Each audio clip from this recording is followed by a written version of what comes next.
The following is a production of DallasCowboys.com and the Dallas Cowboys Football Club. How about them Cowboys? Yeah, go Cowboys!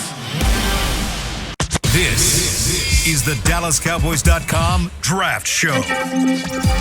Your war room for insider news and draft analysis from deep within the confines of Cowboys headquarters at the Star in Frisco. The Dallas Cowboys select Michael Parsons! Woo! And now, your hosts, Bryan Broaddus, Jeff Cavanaugh, Kyle Youmans, and David Hellman.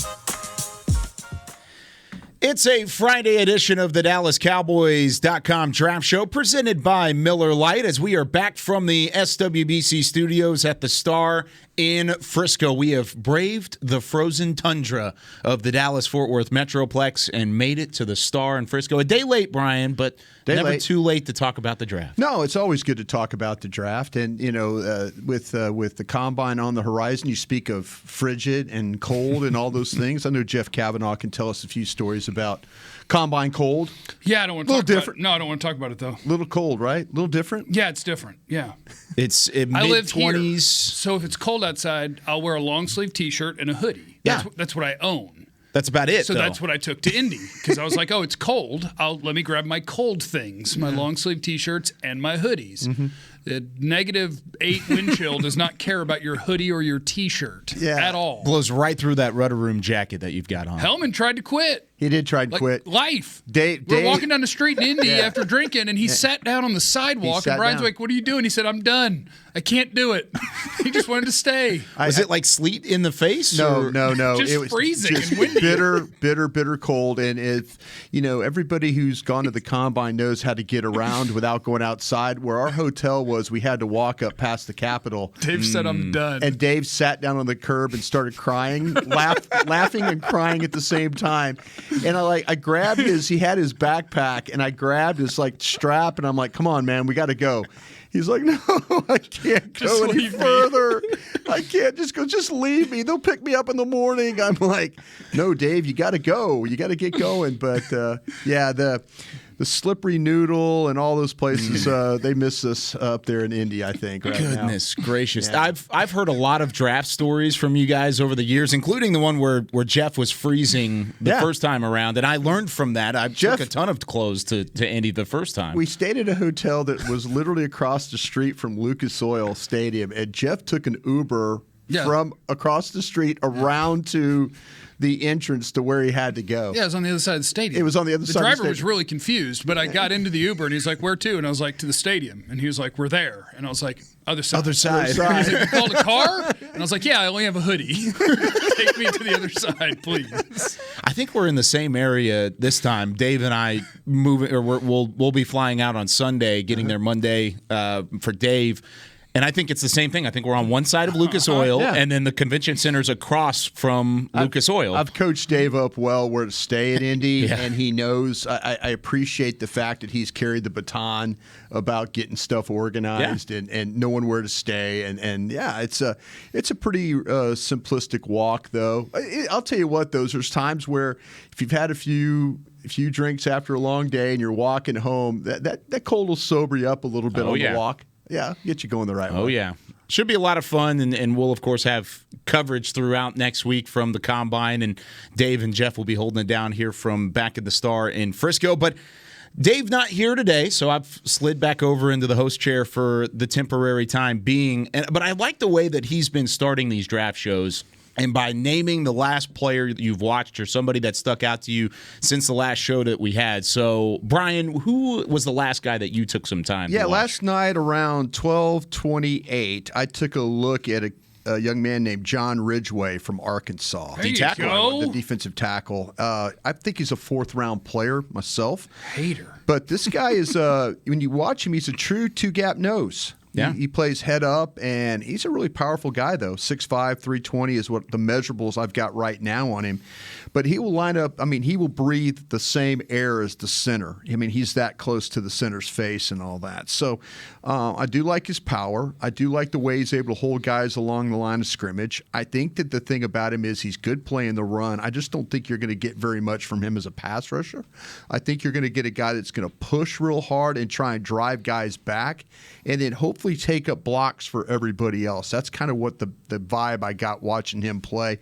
I took a peek at that Mississippi and Mississippi State game of him, but this guy could have a long career, I think, playing as that one technique or a nose guy in this league. Just, again, taking up blocks, getting off him. If you run at him, he's going to kind of disengage his guy and make the tackle. He's a physical player, too, as a physical tackler. Like I say, there were a couple of times Mississippi State tried to run on side of him, and then, he slammed the ball carrier down on the ground. So, yeah, I kind of feel like, though, there's your one technique or nose, depending on what scheme you play.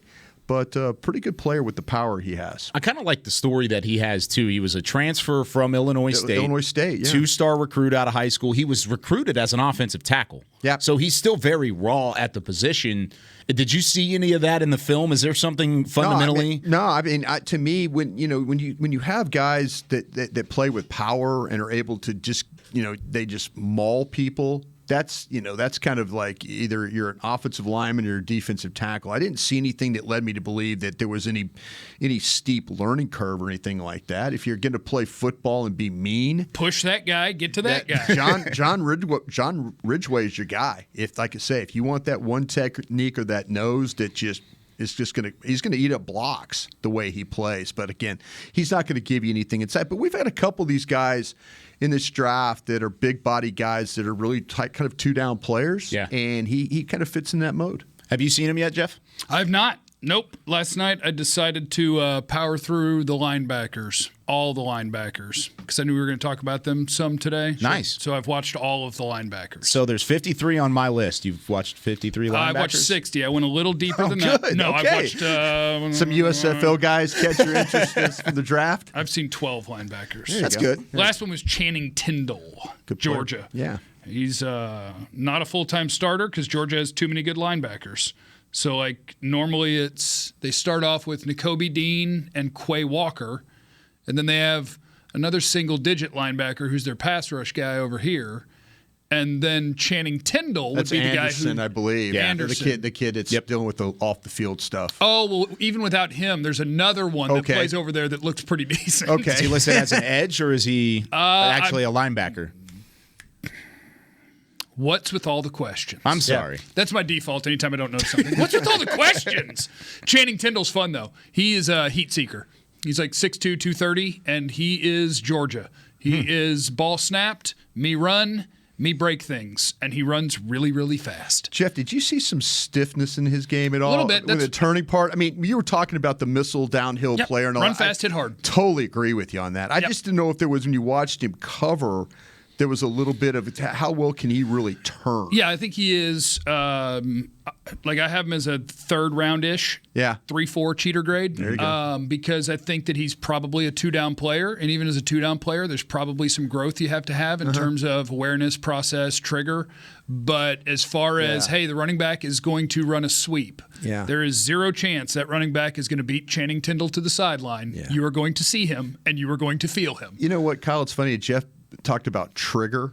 When you watch Georgia play, if you don't react quick enough, it's very noticeable. Yeah, because Nakobe Dean will run past you. All those everybody guys, else Walker, around you has the quick trigger. All those guys will run. I mean, like you said, and I think the thing with Tyndall was there was a couple of one or two plays I noticed where he was a little slow reacting to the development of the play.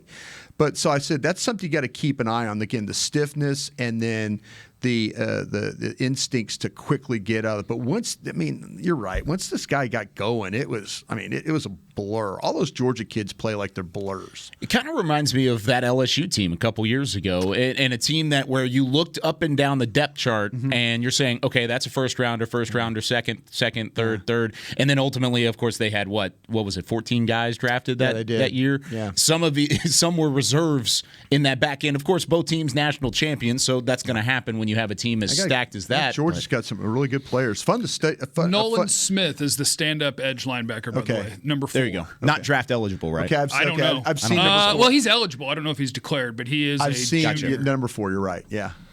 Yeah, they got a lot of linebackers at Georgia. They play all over the place. And when we go through them, which I think it's part of the show today. Yes, third segment. Other ones to talk about. Yep. Boy, I like me some Quay Walker. He's a fun prospect. I watched him Tuesday after the show. Did you like the fact that big body's wearing that number 7? It looked good on him. Yes, it did. Yeah. Yes, it did. 6'4", Yeah, he looks really good in the uniform. And lean. Yeah. Yep. So we haven't had a chance to really talk about the way that the first round really plays out in front of the Cowboys, of course, picking at number 24. And there's a lot of things that can happen between now and draft day in late April. But with the Combine coming up, I kind of wanted to get a pre-Combine feel of what you think will happen in front of the Cowboys. We've talked a little bit about the NFC East, the Giants, the Eagles, of course, the Commanders. I almost said football team because that's what I have it written down as, but they are the Washington Commanders now. What do you feel like this is going to happen? Are there any big surprises in store? Are there going to be any teams outside of 24 trading up in front of the Cowboys to maybe go get a quarterback, a wide receiver, offensive tackle, etc., that could affect the Cowboys and what would happen at 24? I think this is going to be one of the hardest drafts to predict that we've had in a long time. Like, I can name you 6 or 7 guys that are probably going to go in the top 10 to 12. But when you're talking about drafting at 24, I think in a normal draft, I don't want to get too cocky here, but I bet we could nail like 18, 19 of the names. Sure. They're going to go before you. Yeah. And in this one, I feel like it's more like you could name 10 to 12 of the names. And then you don't know. Like, I know 3 offensive tackles. I know a safety. I know 2 corners. I know 2 edge guys, maybe 3 or 4. But even those, the order, like the wide receiver order they come off the board, no idea. The edge order outside of Aiden Hutchinson and Kayvon Thibodeau, no idea. Like, does somebody take Trayvon Walker in the top 10? Maybe. Yeah. Does somebody take David Ojabo in the top 10? Possibly. Maybe. Yep. Are some George Karlaftis top 10 to 15? Maybe. Could one of those guys be staring down the barrel of you at 24? Maybe. Yeah. It's going to be a really interesting one because there's not the blue chip prospects at the top. And so then it's coming down to which guy do I prefer because of what I'm going to ask him to do. Yeah. And so this thing could go so many different ways where I could see the Cowboys getting on the clock and their best player could be a wide receiver, an offensive tackle, an offensive guard, an offensive center, an edge player, a linebacker, a corner. It could be almost anything, which is great for a team that could use most positions. So I just think it's going to be a really tough one to call. I think if you look at the division, I think the Giants make their 2 picks at 5 and 7. I think the Commanders make their pick at 11. And now here comes the wild card of Philadelphia with all those 3 picks in front of you. And depending on if Philadelphia gets into this quarterback trading market, if that's the case, you could have somebody else, particularly maybe Seattle picking in there, with the Russell Wilson deal. Maybe you would have the Texans in there picking in that spot as well.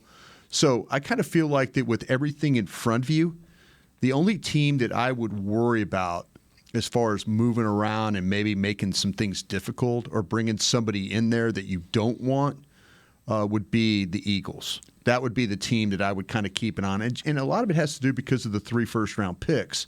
But, again, if they get involved in this quarterback derby that we might have once free agency starts, I kind of feel like that's the team that might put a different team in front of you. Totally agree with Jeff, though. I think the opening that you have, and the Cowboys have been a really patient team the last couple of years. They've allowed the board to come to them.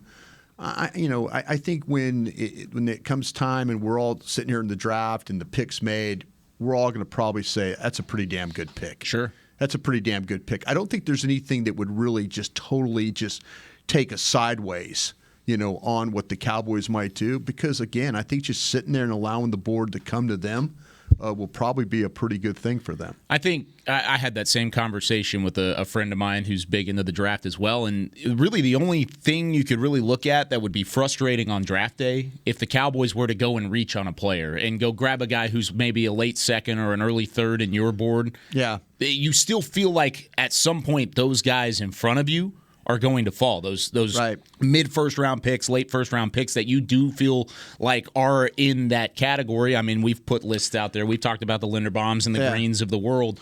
If those guys don't fall to you, you're still going to get a good player. Someone else did. Yeah, you're still going to get a great player. Like, I did it. Yeah. I found one, and these are just mock drafts, right? But Sure.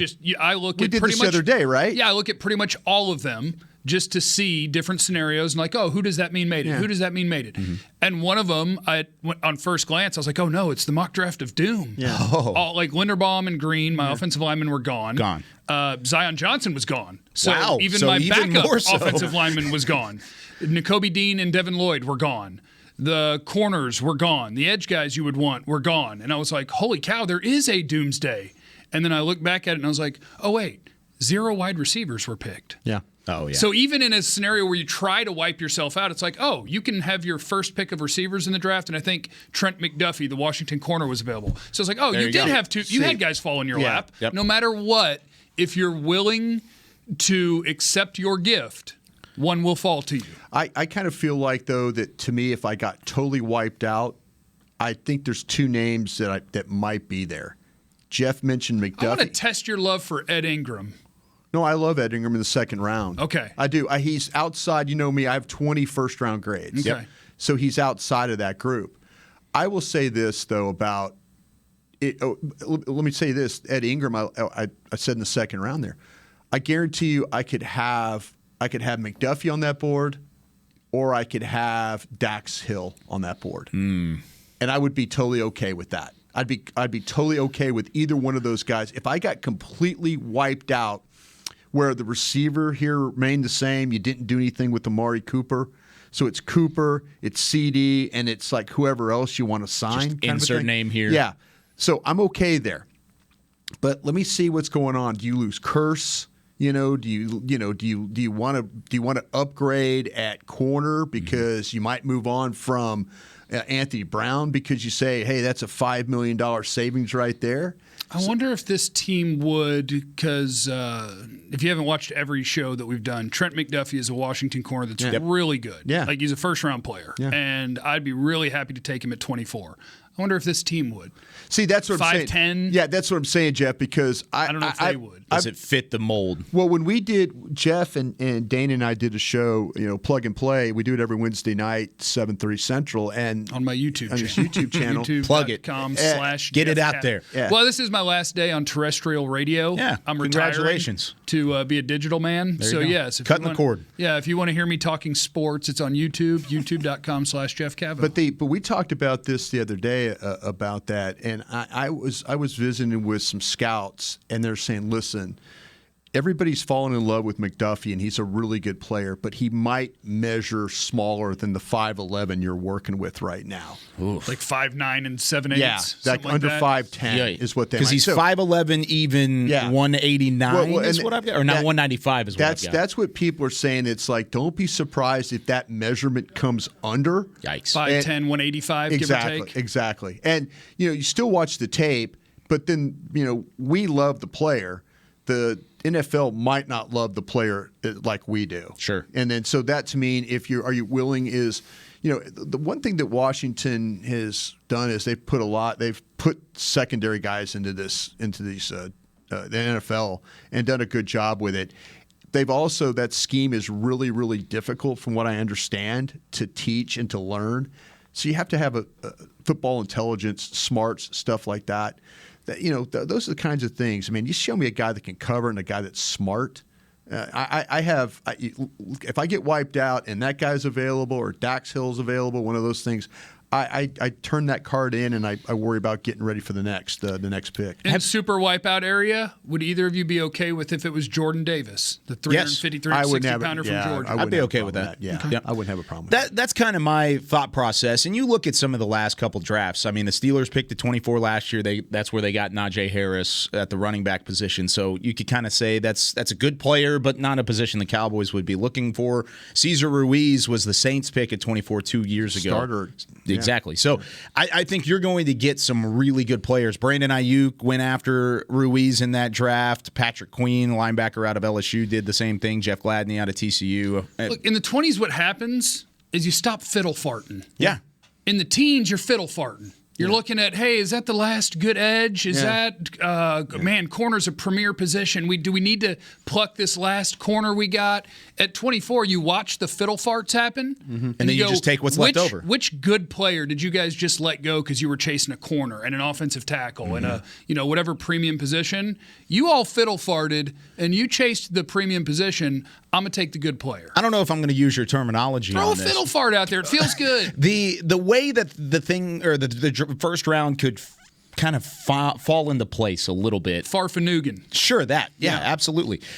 From 10 on, That's an old statement there. do you feel like there's going to be as much of the fiddle farting as you really see in years past? Because I feel like you said earlier, there's 7, 8 guys that you feel comfortable saying are going to be gone. But outside of that, there's a lot of movement that could potentially happen in between 10 and 23. These quarterbacks. That's what's going to be That's the wild what helps card. you is people chase Yeah. premier positions. Yeah, Like I think you could see Trevor Penning, the Northern Iowa offensive tackle, who Go to me before. is a second round guy. I agree. But people are going to like a lot of the traits he has, and he's an offensive tackle that gets pushed up. Yeah. Maybe he goes before you. Yeah. Maybe 4 corners go before you. Yeah. Maybe 6 edge guys go before you.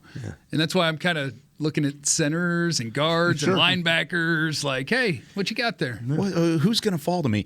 Is there another team outside of the division that you look at in terms of their needs and see them as a potential threat to take those guys? Because I know we've talked about and you guys run those mock draft simulators. Yeah, there's you're going to run into something today, and 23 keeps stealing interior offensive linemen from me. Cardinals keep in all the mock drafts. They keep taking my interior O-line. I don't appreciate it. Okay. Sometimes it's Linderbaum. Sometimes it's Gotta Kenyon protect Greens. Kyler Murray, and right? I've seen Zion Johnson to them multiple times. Yeah, could see that. There's a couple of teams that are going to be drafting ahead of you a lot in this draft that I always worry about because I think that they have a good understanding for players.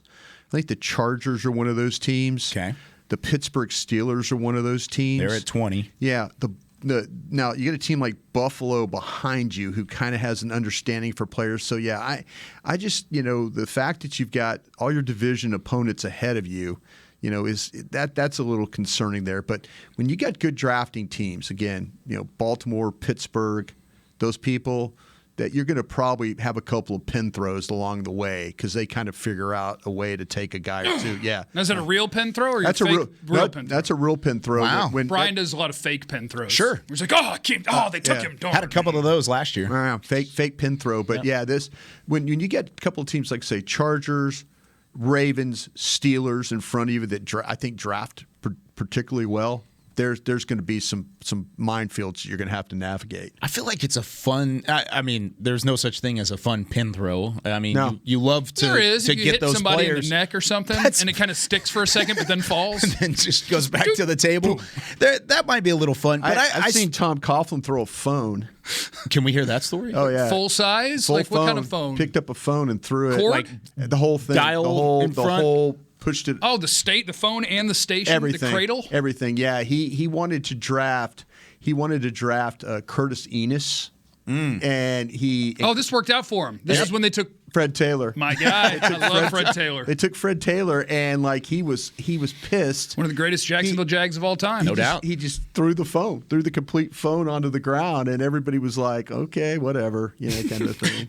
That wasn't roll the fake. He eyes. was really mad. Yeah. He was really mad. Yeah. But that's the thing is we're going to have some pin throws throughout, and when the pin throws settle down, you're still going to look at 24, and you're still going to get a great player. So, And that's the other fun That's thing the about the draft. awesome thing. Just real quick, is like Tom Coughlin in that moment thought he lost his running back. Yeah, and he actually got a The better draft one. gods did him a favor. They did him a Absolutely. favor. He got the better one. He got the He better just one. didn't know it yet. He just didn't know it. Yeah, the thing. I think the thing too about it is the thing with the draft that always kind of makes me irritated is when we kind of we're working through it and we're all right. Give me your best guys. Give me your best guys, and it's the same best guy every time. From round 3 to 7. Yeah, and I'm like, I got a knee thing, so I should stop saying his name. But you keep asking me who's my best guy. At what point in time do you stop saying that guy's name that you know there's something wrong with him? I never did. I think starting in about the mid-third round, I was like, well, our Darius Washington, of He's course. there. Yeah. And then I have to throw in the same disclaimer, but I know he's a tiny person. He may not even get drafted, but he's really good. So So, you got your talking points. Yes. As the day wears on, the talking points grow a lot longer.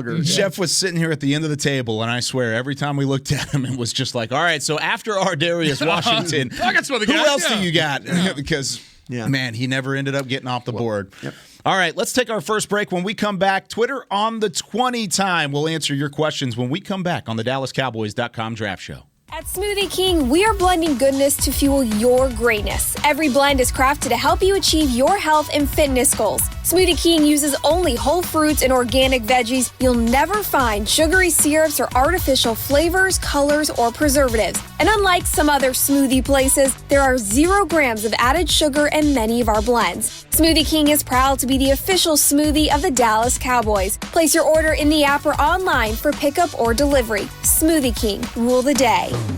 What do you call a group of grown men and women with their faces painted silver and blue who get together every week to share a 3-hour-long ritual of jumping, singing, and toasting Miller Lite in 10-gallon hats while yelling, "How about them Cowboys?"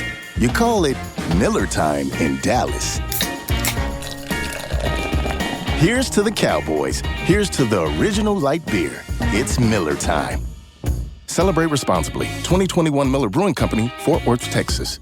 Football season is almost over, and that means tax season is here. With it comes taxiety. Filing taxes can be stressful if you choose the wrong partner. Don't let taxiety take over this tax season. Liberty Tax will help you get your largest possible refund or your money back. With more than 12,000 tax professionals nationwide, help is always around the corner. Check out Liberty Tax, proud partner of the Dallas Cowboys. Schedule an appointment today at libertytax.com/cowboys. Liberty Tax, a brighter way to do taxes. Hey, Cowboys fans, if you're thinking about attending a game this season, visit cowboystravel.com to book your travel package today. Stay at the team hotel, have dinner with a Cowboys legend, and experience AT&T Stadium's exclusive VIP Owners Club. Also, tour the Star, get autographs from your favorite players, and talk X's and O's with me, Mickey Spagnola. The official travel partner of the Dallas Cowboys will take care of all your travel needs. Visit cowboystravel.com. This is the DallasCowboys.com Draft Show. Your favorite WWE superstars return to AT&T Stadium for WrestleMania on Saturday, April 2nd and Sunday, April 3rd, 2022. Get your tickets to the most stupendous two-night WrestleMania in history. Visit SeatGeek.com, the official ticketing provider of AT&T Stadium. You big WWE guy, Jeff? I'm not. No, I was a WWF guy once upon a time. Really? Before your time. Heartbreak Kid, Shawn Michaels. Okay. The Undertaker, who's I know going in all, the Hall all of Fame. of those. Yeah. Stone Cold. Okay. I have vague memories of the Ultimate Warrior and Hulk Hogan and Nice. Andre the Giant. I feel like when I was like 5, they were getting after it. There you go. Once upon a time, yeah. I love it. I love it. Brian? He's way into it. Not really at all. Big time. But, everybody, when I was working it with .com here, they had it here, right? At one time, we've hosted this, right? Everybody was talking about how much fun it was, and Yeah. I should have gone. And A couple of years ago. it was like a 6-hour all-day affair, and they were talking about a guy was Vince McMahon's kid fell from like the rafters, basically. And, like, Shane will do that. Yeah, he used to. I broke think he's his out, back. though. I think they kicked him out. Well, he broke recently. his back or something like that. Someone said they saw him, like Shannon Gross said he saw him back in the locker room area, and he was like really hurt.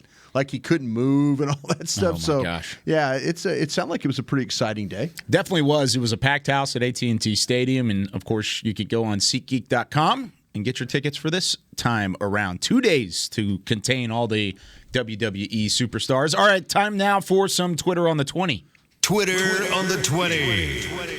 Starting things off with Connor, our friend over there at Connor NFL Draft. He asked, what interior offensive line options are most realistically appealing at pick number 56? So in the second round for the Cowboys. And he wants to know more about Darian Beavers and his short arms. He says he is a fan of Mr. Beavers. Pick the one linebacker I didn't watch. You didn't watch him? I haven't seen Beavers. I talked about him the other day. He's the only linebacker I haven't I'll, seen. I'll talk about him. But let's start with the interior offensive line. We'll get to Beavers here in a second. But Brian, anybody stick out in the interior in that second round area? Yes, that does, Brian. Well, I mean, your guy. yeah. Mr. Ed Ingram? Yes, sir. Ed Ingram's in that group for me. LSU, by the way. I think Kennard. I don't know where exactly people will have him from Kentucky. Giant dude, played tackle at Kentucky, and Yep. is a freaking people mover. He like is a people- nasty. Great run blocker. Yeah, I'll tell you. Iffy movement and Yeah, technique, exactly. but he He labors a little bit. A people mover. Yeah, I kind of was a fan too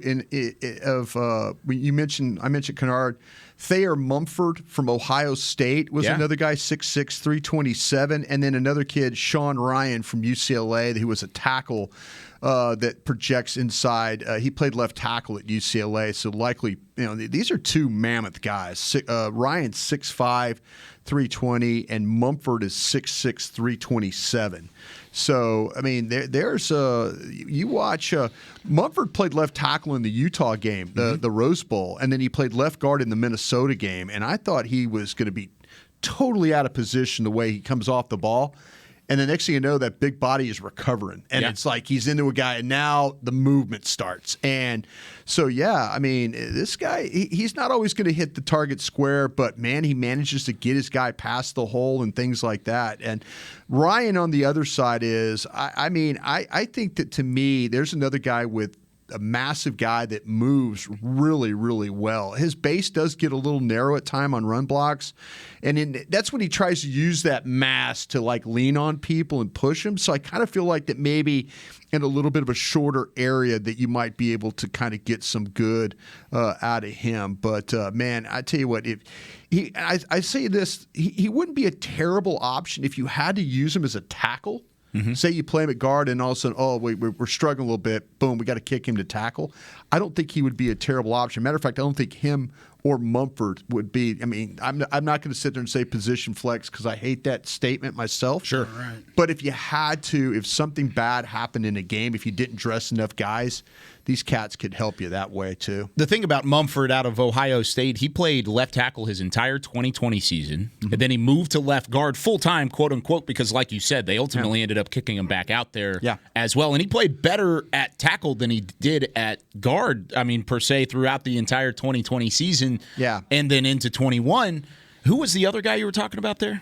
That was my guy, Ryan from UCLA. UCLA, okay. Yeah. Wanted to clarify that real quick. But, those are two guys that, like you said, you hate the position flex tag because usually if you have that position flex, you can't Zach play. Martin has position flex because he's awesome. Because he's a badass Don't player. tell me that guy can line up in places. Tell me where he can kick butt. Zach Martin can do it. Mumford had to play tackle because Petit Ferry, who we talked, who he I think he sat out the game. They said, okay, we're going to kick you outside to make up for Petit Who do you Ferry. like more out of those two, Petit Ferry and then Mumford from Ohio State? I think on my board I put Petit Ferry higher. Let me look real quick here. I have him higher as well. I do. I have Petit Ferry as a tackle, and then I have Mumford. I have Petit Ferry as a 2, and then Mumford as a 3 is what I've got. Guards who, if you're going back to second-round guards, I'll throw out the name Zion Johnson, even though I think he goes before that. Seiler from Georgia. And so the guys in order, if you're looking at a second-round guard, for me it's Ed Ingram at LSU, Darian Kennard at Kentucky, and then Jamari Sawyer, who is Georgia's left tackle, but I think will be a guard in the league because he's another one of those guys where you're like, holy cow, look at this power. Yeah. But when you're talking about being perfectly efficient with placement and the movement skills, it's like, So put him in the phone booth. Yeah. So I would say Ed Ingram, Darian Kennard, Sawyer. What did you guys think about Cade Mays? Have you gotten a chance to watch him yet out of Tennessee? I have not seen Cade Mays. I liked him at the Senior Bowl. I'd like for that. I would like to hear what you guys think about him maybe next week or 2 weeks from now once we get back from the Combine. Good player, athletic guy, and again, position flex, even though we hate that term. I think he's a guard in the league, but he played all 5 positions at Tennessee. Transfer. Did anybody? Have you watched Cole Strange from Tennessee? I saw him at the Senior Bowl. I haven't gotten his tape yet. Okay. Yep. All right. I crammed linebackers today. Maybe I'll cram offensive line the next couple of days. I know that just drives you nuts. I know. I've seen I'll feed you some 14 gumbo at lunch offensive today linemen. if you That's cram too some many. offensive linemen. How about that? How about that? That's a deal I would make 10 sending me off in times style. out of 10.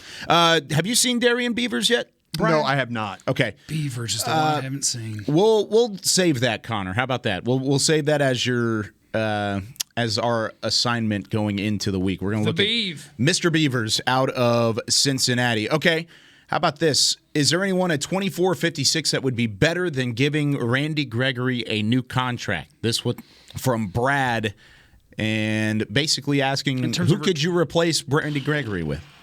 You got to. This is the hard part because you got to tell me what does it look like? Like, I could see a scenario where Aiden Hutchinson, Kayvon Thibodeau, George Karlaftis, Trayvon Walker, David Ojabo, Jermaine Johnson are all gone. Mm-hmm. If those 6 are gone, then I would say no. And I wouldn't bet on anybody outside of the top 2 to be able to play at Randy Gregory's level as a rookie. So, no. Now, you're also comparing apples to oranges because Randy Gregory's about to be on a second or I guess it'll be his 3rd contract. Yeah, 3rd. Making a bunch of money, and a rookie wouldn't make that at 24. But I don't think you can replace Randy Gregory in the short term at 24. I don't believe you can do it. Okay, so that means no at 56 is at the same time. Right. Brian, do you think there's anybody – and we can make this a little easier because I agree with you. There's no way you replace him in the short term, but long term, is there a guy that there's guys that could develop, like Boye Mafe at Minnesota, Bickety at Penn State. Like, there's dudes that could develop, but not ones that I'm wanting to pick in the first round and trusting like that. The guy that I think – there's 2 names I think could replace Randy Gregory. Logan Hall. No, I mean, I think that – he's a defensive tackle. I was about to say, that's a tweener. I'm playing him at edge. I know.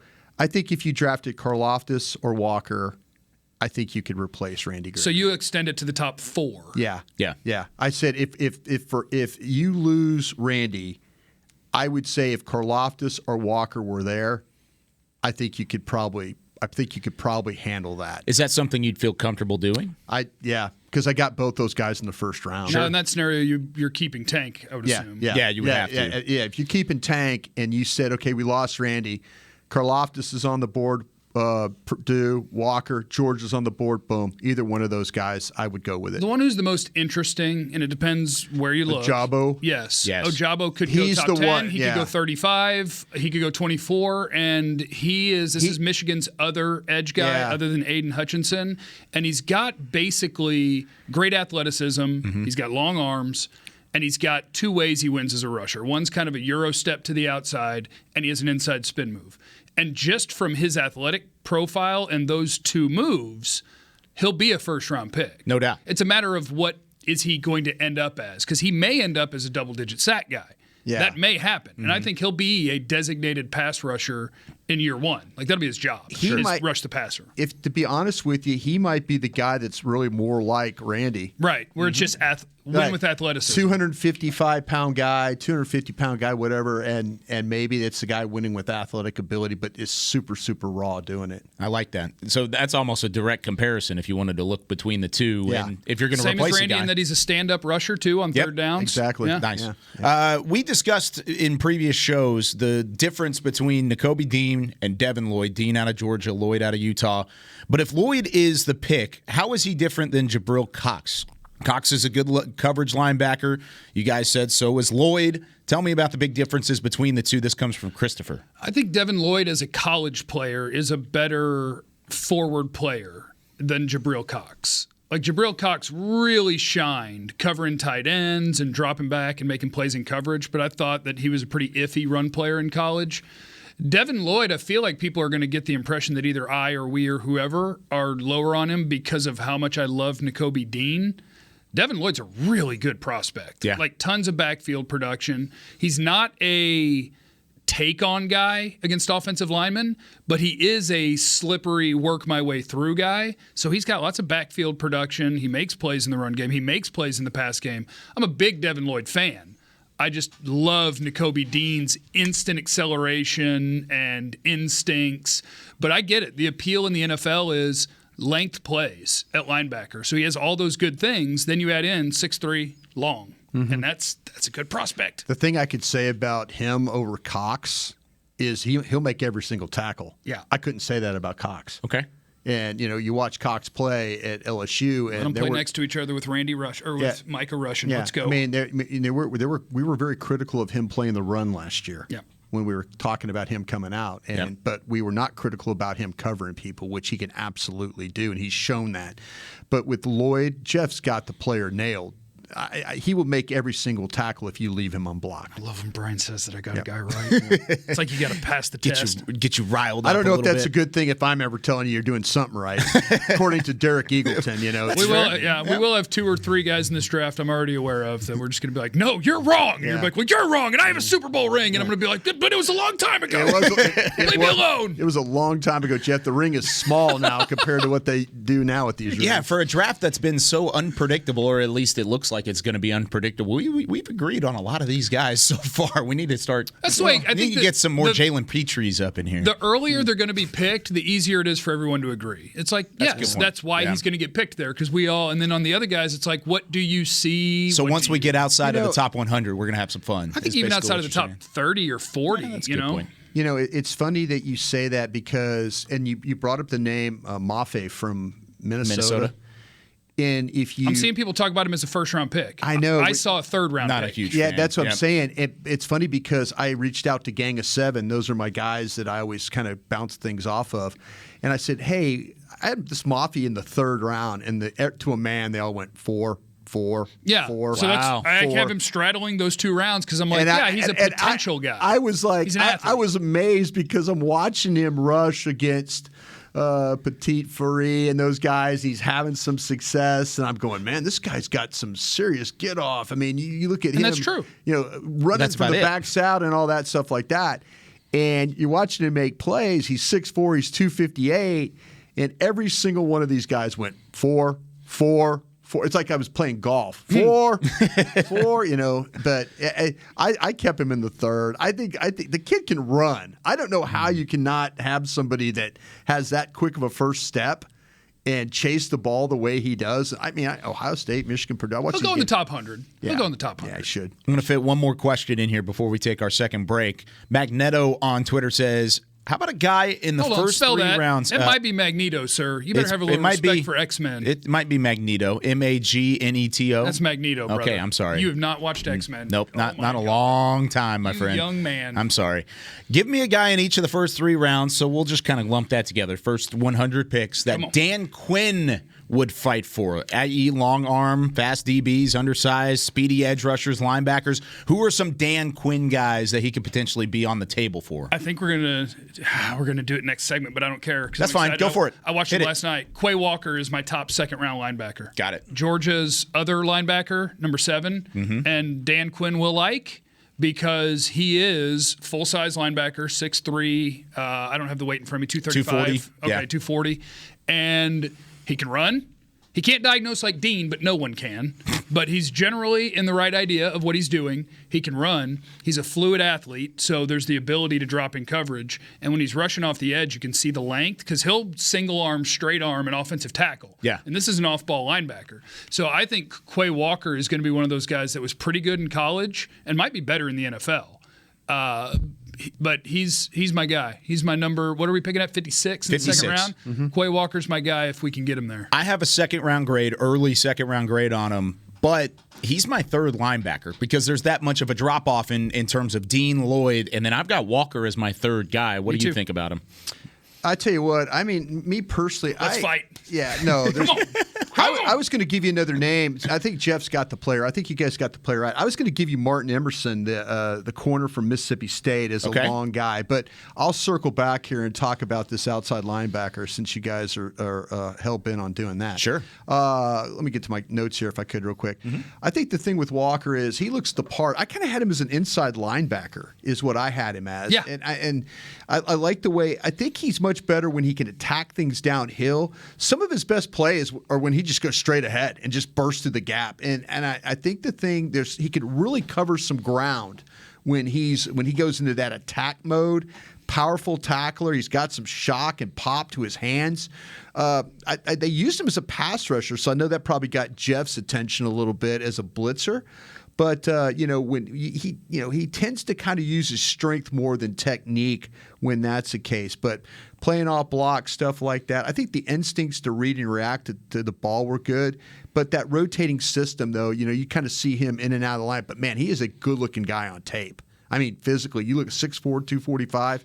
He clearly, every once in a while he disappears and Channing Tyndall's in. Yeah, and then maybe they all Kobe look Dean the leads part. for a play. They all and look Tyndall the part. with him, Yeah, and then, they all. But Yeah, I believe I had him in the third round. Would you guys have him as 2? 2. I really like him. I do too. He'll be probably a top 40 guy for me. Yeah, I'd probably say 45, 50. I'm right there with you. Yeah, I went third round with him. Yeah. I actually had him over Tyndall is what I had. Oh, yeah, Yeah, I've got him considerably ahead of Same Channing here. Tyndall. Yeah. Martin Emerson, you mentioned him out of Mississippi State. Yeah, I like Emerson a lot. He's listed as 6'1", like 203 pounds, I think is what. But you watch him play on tape.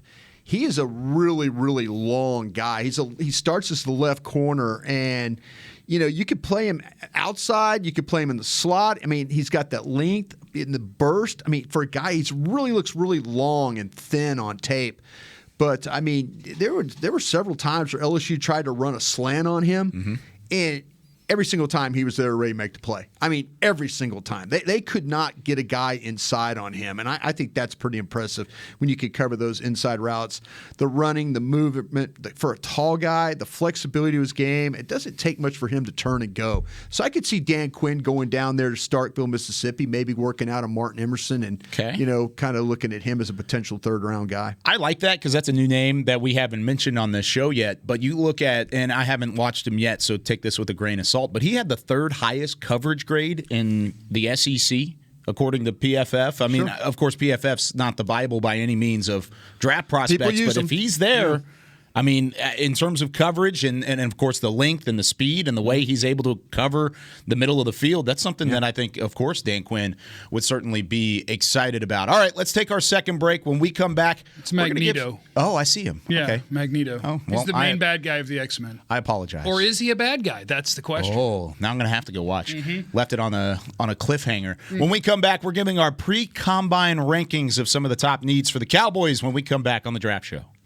Football season is almost over, and that means tax season is here. With it comes taxiety. Filing taxes can be stressful if you choose the wrong partner. Don't let taxiety take over this tax season. Liberty Tax will help you get your largest possible refund or your money back. With more than 12,000 tax professionals nationwide, help is always around the corner. Check out Liberty Tax, proud partner of the Dallas Cowboys. Schedule an appointment today at libertytax.com/Cowboys. Liberty Tax, a brighter way to do taxes. Hey, Cowboys fans, if you're thinking about attending a game this season, visit cowboystravel.com to book your travel package today. Stay at the team hotel, have dinner with a Cowboys legend, and experience AT&T Stadium's exclusive VIP Owners Club. Also, tour the Star, get autographs from your favorite players, and talk X's and O's with me, Mickey Spagnola. The official travel partner of the Dallas Cowboys will take care of all your travel needs. Visit cowboystravel.com. What do you call a group of grown men and women with their faces painted silver and blue who get together every week to share a 3-hour-long ritual of jumping, sinking, and toasting Miller Lite in 10-gallon hats while yelling, "How about them Cowboys?" You call it Miller Time in Dallas. Here's to the Cowboys. Here's to the original light beer. It's Miller Time. Celebrate responsibly. 2021 Miller Brewing Company, Fort Worth, Texas. This is Chad Hennings, former cowboy and proud veteran of the United States Air Force. When my fellow military veterans choose VA, they receive life-changing benefits from the Department of Veterans Affairs.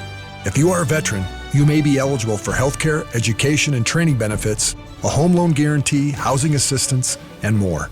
Choose VA for the benefits you've earned. Visit choose.va.gov to learn more. That's choose.va.gov. This is the DallasCowboys.com Draft Show. Liberty Tax is a proud partner of the Dallas Cowboys. Schedule an appointment today at libertytax.com/Cowboys. Also, discount days are back. Join Dallas Cowboys United, presented by Globe Life, the official fan club of the Dallas Cowboys. You can receive up to 30% off the Pro Shop in-store purchases from February 24th through the 27th.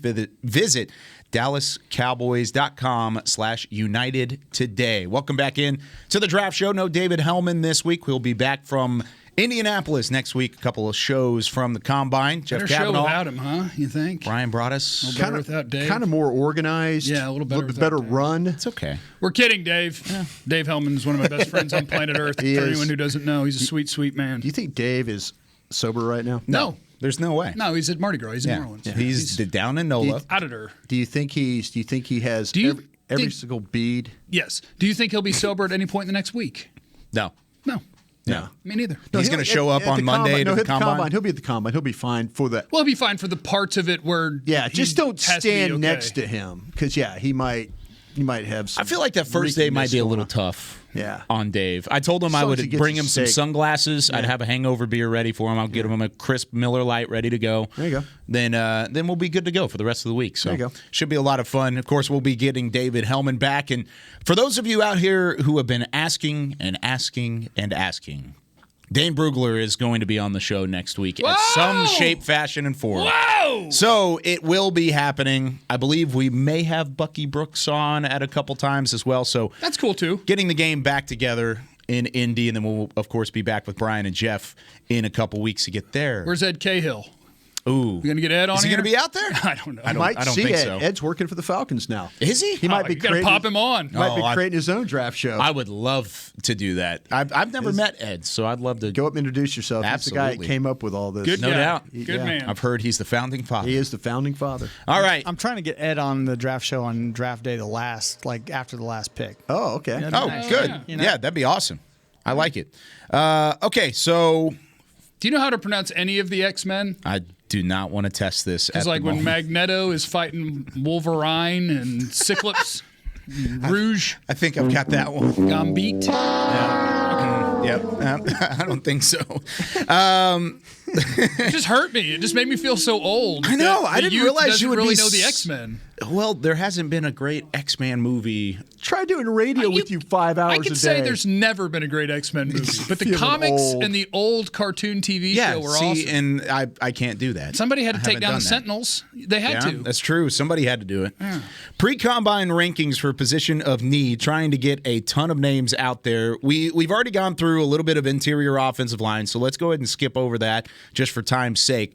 But Brian, give me your defensive tackle rankings at the moment. Get ready. This is going to get wild. In terms of who you would like to see in order 1 through 5 or however many names you want to go deep. Well, do you want 1s or 3s? Ooh.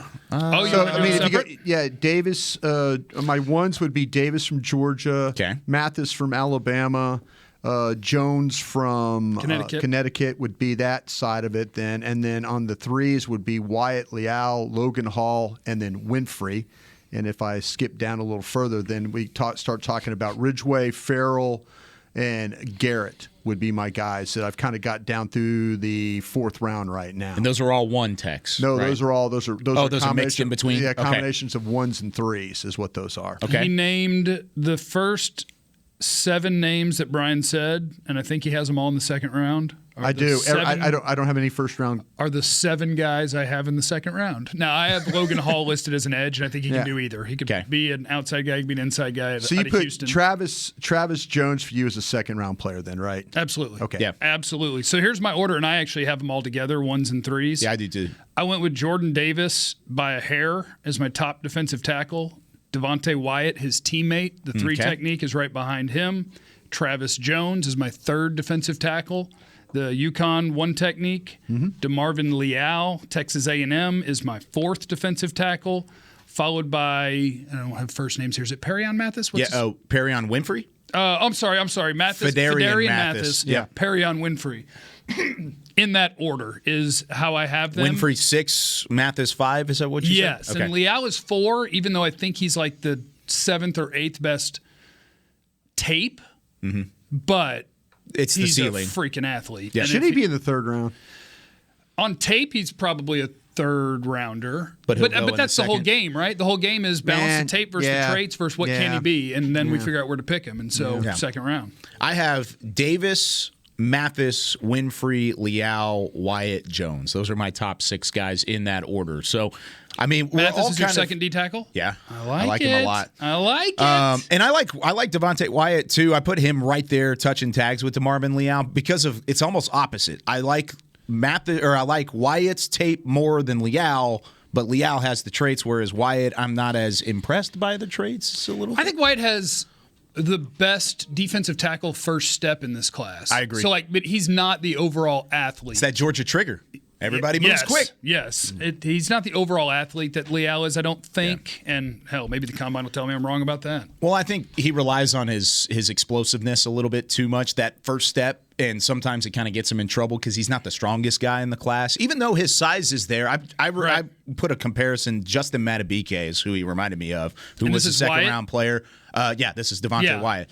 Because he's not always doing the same thing Jordan Davis does, where it's like playing square and trying to control, and I'm like, maybe he is powerful enough to be even a run-stopping 3 while he's a penetrator. It just seems like on tape he's more I'm exploding and let's see where I end up. That's where he plays the run because he's getting across the line of scrimmage. Just slips through. He's like disruptive that way. That's why I think he could play the run. Yeah. Let's go to cornerback. Who are your corners that you have looking out? And this could, much like defensive tackle, get a little crazy in terms of the rankings that you've got there. Brian, we'll start with you. Gardner from Cincinnati, Stingley from LSU, McDuffie from Washington are all my first-round guys. Okay. McCrary from Auburn is my next guy. Elam from Florida, then Booth from Clemson in the second round. Emerson from Mississippi State, Gordon from Washington, and Kendrick from Georgia would be my third-round guys. And then you get down in the fourth-round guys like Britt Taylor from Nebraska, Woolen from San Antonio, and then Marcus Jones, the little short daddy from Houston, would be my guys I've seen so far. Good short daddy. He's seen more corners than I have, but I've got Sauce and Stingley as my ones, McDuffie as my cheater grade 1-2, Booth out of Clemson is the top of the second. Yep. Then McCreary, then Elam at Florida.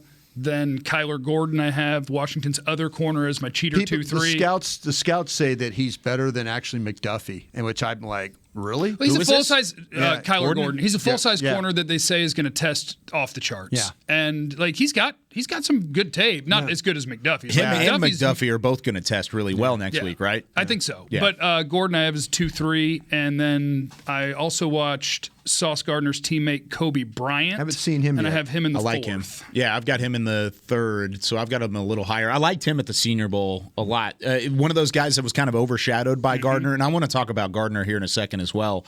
But Kobe Bryant, one of those, and let me pull up the scouting report, but he's one of those big, real long, press corners. Lengthy. He was a leader on the field. I asked a couple of his teammates, Myjai Sanders at the Senior Bowl, I asked him, I was like, who would be one guy on your team that people are overlooking? And he said Kobe Bryant. So that's coming from him specifically. He was a Jim Thorpe Award winner. I mean, he got some recognition, but still overshadowed by Ahmad Sauce Gardner. And he's kind of risen in popularity lately because the stats have started to come out and the coverage grades and stuff like that. The tape's real good, too. Did not allow a single touchdown his entire collegiate career. Why is he now being considered a potential top corner in this class? Because I don't think we've talked in depth about him on this show just yet. So Sauce is, I think Brian and I might have been talking about this with Dane on Wednesday, youtube.com/Jeff Kavanaugh. Sauce Gardner is, when teams are going to talk about Derrick Stingley, they're going to have questions, right? LSU's Derrick Stingley is 6 foot, give or take, super sticky, really good corner. Teams are going to wonder, were you hurt both times did you lose? What did you? It's a love football question, yeah. Sauce Gardner is going to measure at over 6'2". I don't know if he'll be 6'3", because I've seen him training multiple times, and he looks me about dead in the eye, and I'm 6'3". Okay. So he's going to be a real-life 6'3" or a little bit less. And, man, this dude wants to take your soul. He wants you to not want to run routes anymore. He is a press man corner that moves really well for that size, is super physical, wants to blow up the screen game. And I was told when he showed up to where he's doing his pre-draft stuff at Exos that the cornerback room, like it was a lot of humble, quiet learning. Sauce showed up, and suddenly everybody was an alpha male. So, like, he is going to rally, bring you confidence. He is a really, really good player that's going to bring it out of you, too. I love that. I think this thing about Gardner, and the one thing I could say, this game's not too big for him. He relishes the opportunity. I think Jeff nailed the player. I'll say this, though. You talk about the alpha male. That's the question about Stingley. Mm-hmm. And if you talk to people who know the player very, very well and you ask the questions about did he really quit on LSU? Was he legitimately injured? Giants should take both of them and maybe Sauce can bring it out of Stingley. Yeah. Well, that's the plan. That's the plan. Would be fun. There are people that will say that if you expect Stingley to be the alpha male in this thing and to be the leader and all that stuff like that, he really needs a big brother. He needs, like, for example, if the Vikings were to re-sign Patrick Peterson, and then somehow that Stingley ends up at Minnesota, then you're going to have, like, that's the best case scenario right there. Not just because of the LSU guys, but they say Stingley needs a big brother to kind of get him along because he's not going to be the guy that's going to stand up there. The learning curve as far as a leader and all that stuff is really, really steep for him. Whereas you watch Gardner and like Jeff was talking about, he goes and works out with these other corners. The level of the room raises because of he's the confident player, and he's actually I think he's the best corner in the draft myself. Wow. Definitely going to hear his name a little bit early on. Is he starting to get into that category of maybe not going to be there at 24? Oh, Sauce? Oh, yeah, there's no way on that list. There's no way. He wasn't on the way. initial list that we talked about the other week. He was. But he is now? He was. He was if on we that go list? back, I'm sure we Maybe said his I name. missed Yeah, it. I'm sure we said his name. might We have might have said ever Ahmad or Gardner, but I bet we said Stingley, Sauce. That's probably what it was. Going. Got it. All right, that does it for us here on the Draft Show. Gentlemen, I could do this for a whole nother hour. I could do this for 12 more hours. Yeah, this is so easy. Let's do it. Yeah, let's just double it up. All right, we'll be back throughout the middle of next week, live from Indianapolis in the NFL Scouting Combine. We'll be back with Brian and Jeff a couple weeks from now. But that does it for us. For Chris Beam in the back, Jeff Cavanaugh, Bryan Broaddus, I'm Kyle Youmans. See you next time on the DallasCowboys.com Draft Show. This has been a production of DallasCowboys.com and the Dallas Cowboys Football Club. How about this, Cowboys? Yeah!